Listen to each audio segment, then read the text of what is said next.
Assalamualaikum warahmatullahi wabarakatuh. Perkenalkan nama saya Arjen Fadilah Suwartono. Di sini saya akan melakukan machine learning mid exam menggunakan metode random forest dengan NIM 1103204-137.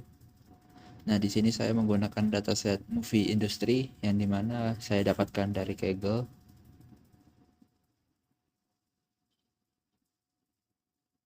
Nah, setelah kalian membuka Kaggle-nya, kalian bisa langsung download saja di sini. Nah, di dalam dataset ini terdapat beberapa konten seperti budget, company, country, director, genre, gross, name, dan lain-lainnya. Di sini sumber kode saya dari ChatGPT bisa dibuka. Di sini berisikan kode-kode saya yang saya gunakan dalam UTS Machine Learning kali ini. Di sini saya menggunakan random forest merupakan klasifikasi yang menggunakan uh, assemble learning, di mana assemble learning adalah metode pembelajaran mesin yang menghubungkan hasil dari beberapa model. Nah, di sini saya akan langsung saja mulai berkodingannya. Di sini kita akan import Google Colab dengan Drive.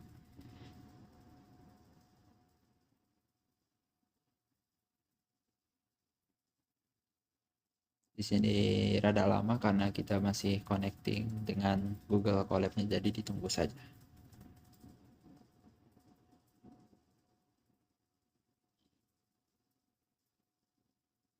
Setelah ini langsung pencet saja connect. Di sini pilih akun kalian. Langsung di sini kita allow. Dikarenakan ini membutuhkan proses yang lama, jadi saya akan bahas saja di mana baris form Google Colab import device berfungsi sebagai mengimpor pustaka, lalu yang itu untuk masukkan ke dalam drive. Lalu exploring data analis merupakan langkah penting dari proses analisis data yang merupakan ringkasan atau kumpulan data yang memahami karakteristik utamanya, mengidentifikasi pola, dan mendeteksi anomali. Nah, di sini kita akan melakukan import. Di sini ada 3 macam yang nanti akan saya jelaskan. Nah, di sini tuh untuk kita mengimport Matplotlib, Python, dan visualisasi dan Seaborn. Nah, di sini kita akan melakukan mengambil dataset yang sudah kita gunakan tadi.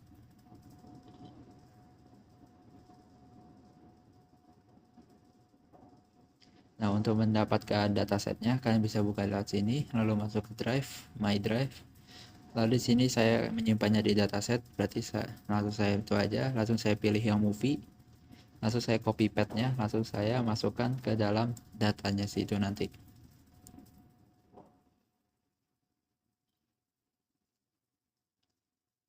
Selanjutnya kita akan priv df head ini untuk memberikan data-data yang akan kita gunakan berupa data frame yang jumlahnya sebanyak 5 baris. Di sini kita bisa lihat ada rating, genre, year, ada beberapa contoh film dari rilis, score, vote, director, writer, dan yang lain-lainnya. Lalu kita akan describe. Yang di sini nanti akan memunculkan count, min, std, min 25%, 50%, dan 75%, max. Sini ini nanti akan berupa rata-rata dan yang lain-lainnya. Langsung saja kita masukkan. Nah, di sini bisa kelihatan itu hasil count, min, dan lain-lainnya. Nah, di sini kita akan masukkan info untuk mendapatkan data type dan yang lain-lainnya.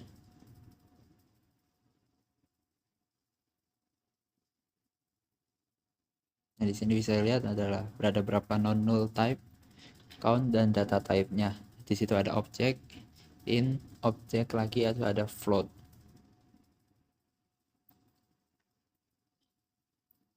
Selanjutnya adalah data visualization yang merupakan grafis dari data informasi yang melibatkan perbedaan visualisasi seperti bagan, grafik, dan peta.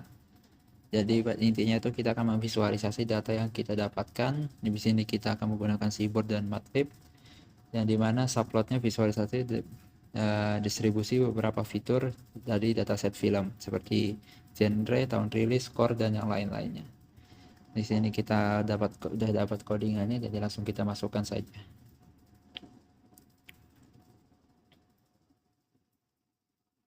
Di sini rada lama, jadi disabar saja nunggunya. Nah, di sini sudah muncul beberapa visualisasi data dari rating, ada genre, ada tahunnya, ada skor, ada vote, dan ada runtime-nya. Selanjutnya kita akan melakukan heat map. Ini sebenarnya sama saja, tapi kita akan melakukan heat map di mana apabila mendapatkan skor 1, maka itu hasilnya akan semakin panas.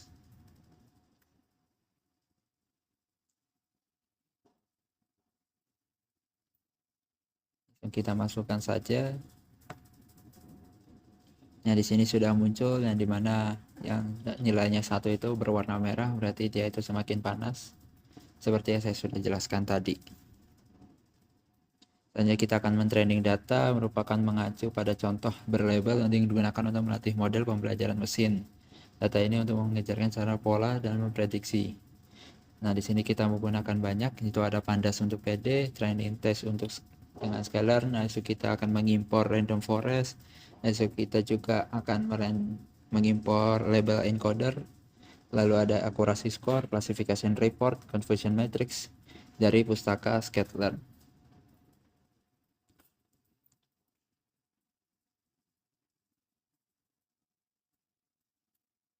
Nah, di sini kita akan melakukan target kolom, yang dimana ini adalah untuk menentukan kolom target dan fitur-fiturnya. Selanjutnya hanya kolom-kolom yang ditentukan tersebut yang hanya akan diambil datasetnya. Jadi kita akan menentukan dataset mana yang kita akan ambil. Ya, jika muncul seperti ini langsung dicentang saja. Di sini nanti yang muncul adalah dataset dari year, score, vote, budget, gross, dan runtime. Karena itu adalah dataset yang kita pilih berserta rating, karena itu adalah target kolom yang kita pakai. Selanjutnya kita akan masuk ke df drop. Nah, itu untuk menghapus baris nulnan dari data frame atau df dan parameter.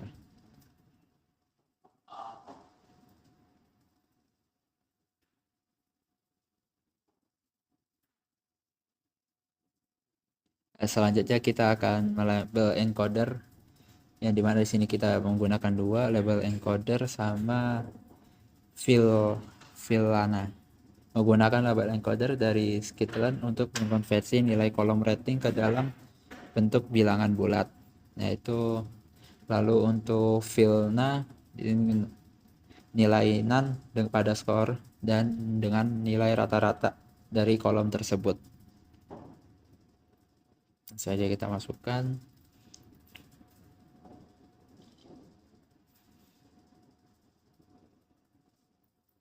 Selanjutnya kita akan melakukan fitur here ini untuk kolom-kolom sebagai fitur X dan kolom rating sebagai fitur Y.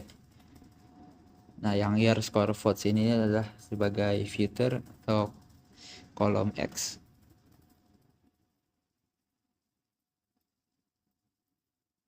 Selanjutnya kita akan memasukkan X trend dan X testnya, dimana untuk menentukan mana yang akan digunakan sebagai data latih atau training set dan data uji atau tes. Dan di sini kita pakai XY, yang dimana test size 02 menunjukkan bahwa 20% dari data akan digunakan sebagai test set dan random state 42 digunakan sebagai untuk penghasil pembagian sama jika fungsi dijalankan lebih dari satu kali. Langsung masukkan saja. Nah, selanjutnya kita akan melakukan random forestnya sendiri, yang dimana kode ini untuk melatih metode klasifikasi menggunakan random forest, yang dimana model yang termasuk kategori ensemble learning, dimana model ini beberapa project secara simultan dan menggabungkan hasil prediksi masing-masing untuk menghasilkan prediksi akhir. Nah, parameter di random set ini digunakan untuk memastikan reproducibilitas sehingga hasil yang dihasilkan dapat diprediksikan. Nah, ini berarti kalau jika sudah muncul seperti itu, maka hasilnya sudah berhasil. Lalu tinggal kita buatkan prediksi label dengan uji X-test dengan menggunakan model yang dilatih. Hasil prediksi ini disimpan dalam variabel YPRED. Dengan kata lain, kita menggunakan model yang telah dibuat untuk memprediksikan.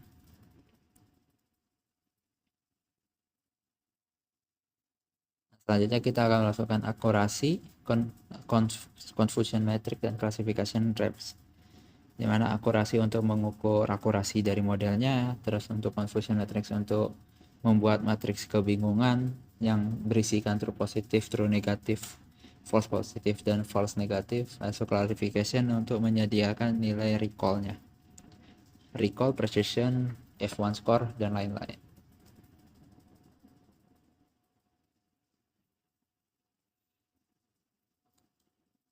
Nah, selanjutnya kita akan menampilkan nilai dari akurasi dan yang lain-lain yang sudah kita buat sebelumnya.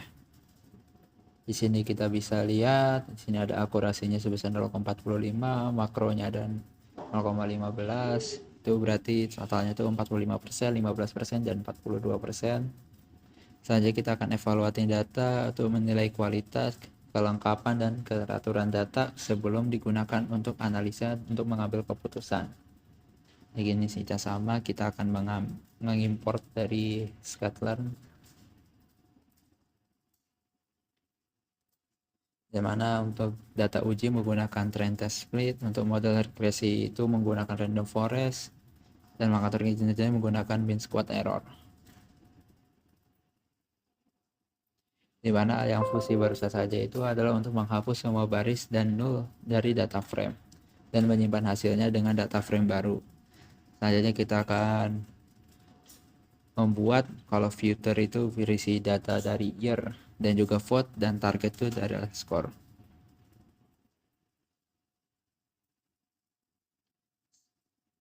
Selanjutnya kita akan mengambil ini di mana df clean yang hanya mengandung kolom-kolom terdapat dari list filter ke variabel x, dan variabel y yang berisikan data kolom dari target.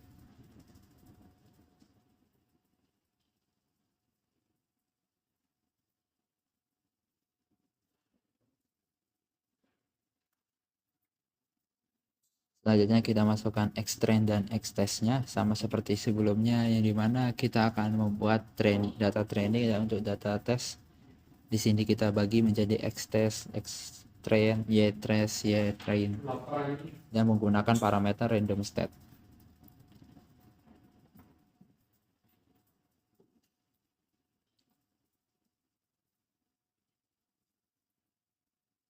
Selanjutnya kita akan memasukkan model random forest kita.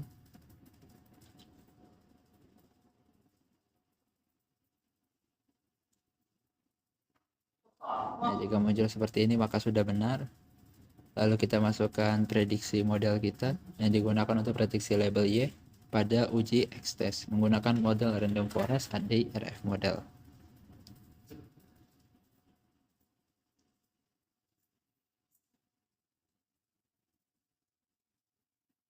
Selanjutnya kita akan melakukan mean squared error, yang dimana merupakan sebuah metrik evaluasi mengevaluasi sejumlah mana model regresi numerik yang cocok dengan data yang diuji. Yang dimana untuk mengukur rata-rata kuadrat menggunakan nilai y-test dan nilai prediksi oleh model y-pred. Semakin rendah NMC maka semakin baik, yang dimana NMC adalah rata-rata kuadrat yang dari nilai sebenarnya dan nilai yang diprediksi. Ini adalah formula yang kita gunakan, yang dimana N itu adalah jumlah sampel. Yang dimana tadi sudah saya bilang nilai MSN itu semakin rendah maka akan semakin baik modelnya, yang akan memberikan model gambaran tentang seberapa dekat prediksi model yang sebenarnya. Namun MSN cenderung memberikan bobot lebih pada kesalahan yang besar. Nah, di sini itu adalah nilainya 0,8, yang dimana cukup jelek ya bisa kita bilang. Ya, dimana di sini kita sudah melakukan semuanya dari evaluasi data, EDA, dan lain-lainnya. Nah, sekian semuanya karena sudah menonton. Terima kasih. Wassalamualaikum warahmatullahi wabarakatuh.